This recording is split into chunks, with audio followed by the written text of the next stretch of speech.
1890년에 공식적인 단회가 설립이 되었습니다.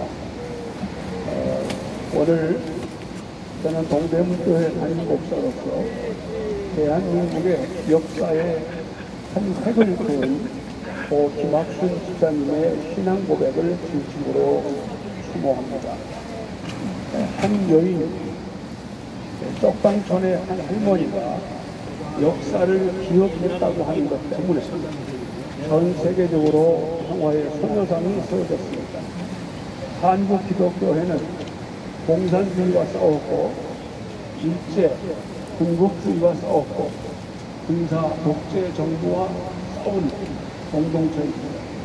우리는 민주화에 참여했던 것을 자랑스럽게 생각하고 또 반동 대열에서 공산당 세력과 싸웠던 것을 자랑스럽게 생각합니다. 그리고 그 뿌리는 가깝게 한일 독립운동에 참여한 데서부터 시작을 합니다.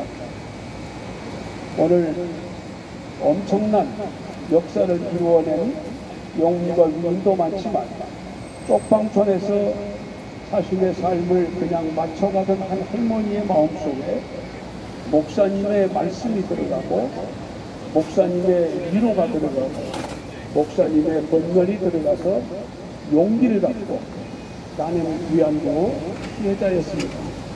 이렇게 고백할 수 있었던 역사를 동대문교회는 기억하고 있습니다. 1991년 8월 14일 동대문교회 성도였던 김학순 집사님의 이 위안부 피해자 고백은 신앙의 고백이었으며 믿음의 기억이었습니다.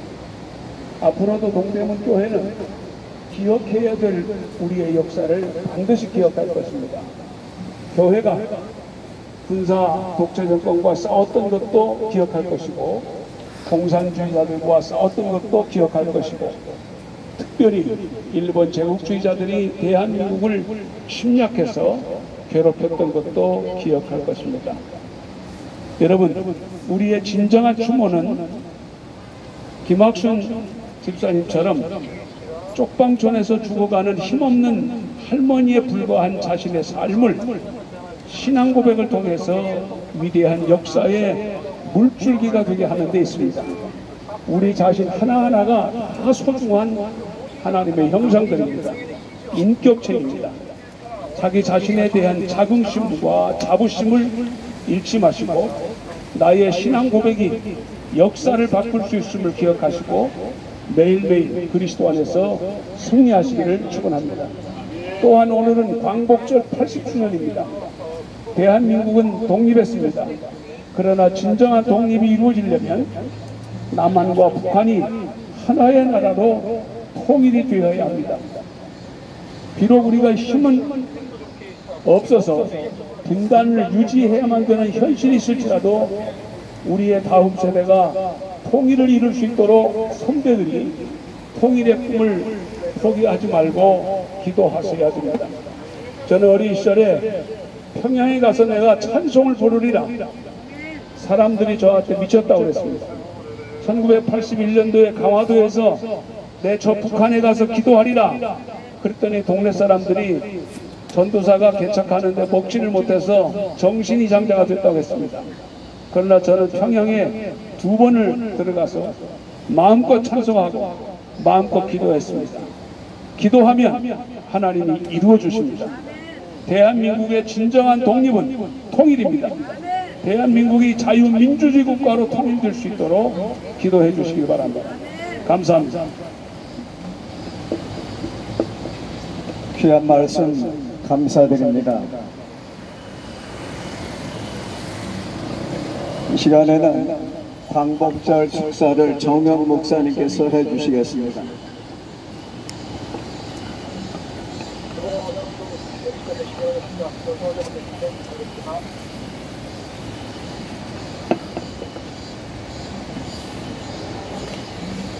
오늘 우리는 34주년 되는 일본군 위안부 피해 소녀 기림의 날을 추모하고 또 광복 80주년이 되는 날을 기념하고 축하하기 위해서 이곳에 모여서 예배를 드립니다. 감사한 것은 오던 비가 이렇게 그치게 해서 우리가 평안한 마음으로 예배를 드릴 수 있도록 인도하신 하나님께 감사를 드립니다.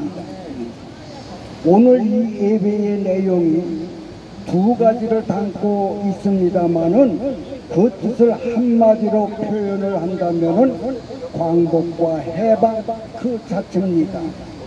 광복절은 1945년 8월 15일 우리나라를 지배하던 일본이 2차 대전에서 연합군에 의해 패전하면서 항복을 하던 날입니다. 우리는 일본 제국주의의 식민지에서 국권을 회복한 해방의 날입니다. 광복이라고 하는 말은 빛을 되찾는다고 하는 뜻입니다. 해방은 어떤 억압이나 구속으로부터 벗어나서 자유를 얻었다고 하는 사전적 의미를 가지고 있습니다. 한동안 우리는 광복이냐 해방이냐를 가지고 말싸움을 하는 사람들도 있었고, 생각과 뜻이 다르다고 정부에서 치렀던 광복절 행사를 마다하고 별도로 기념식을 행한 광복회도 있었습니다. 그런가 하면 우리 감리교에서도 감독회장이 광복절 기념사를 했는데 그 내용이 적절하지 못하다고 하는 지적도 지금 일고 있습니다. 이런 사회적인 분위기 속에서 기념사를 해야 하는 저로서는 좀 당황스럽습니다. 말 한마디 잘못하면 축사가 아니라 요사가 되고 요설이 되기 때문입니다. 우리나라 역사 속에는 사색 당쟁이라고 하는 DNA가 유전자가 흐르고 있어요. 저는 그것을 한국인의 좋지 못한 의식 구조라고 봅니다. 건설적이고 발전적인 당쟁은 필요합니다. 그러나 한국 역사를 사색 당쟁의 역사라고 폄하하고 배격했던 사람들조차 이 당쟁의 논리에서 벗어나지 못하는 사람들이 지금 이 시대를 지배하고 있는 것을 보면서 과연 우리에게 광복과 해방이 어떠한 의미, 무슨 의미가 있는가 생각을 해봅니다.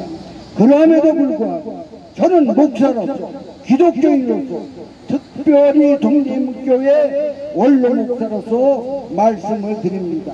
동대문교회는 광복과 해방의 축소판이요, 그 중심이라고 감히 말씀을 드립니다. 135년 전에 스크랜턴 선교사가 병원과 함께 세운 것이 동대문교회예요. 동대문교회에서 그들이 전한 것이 무엇입니까? 복음입니다.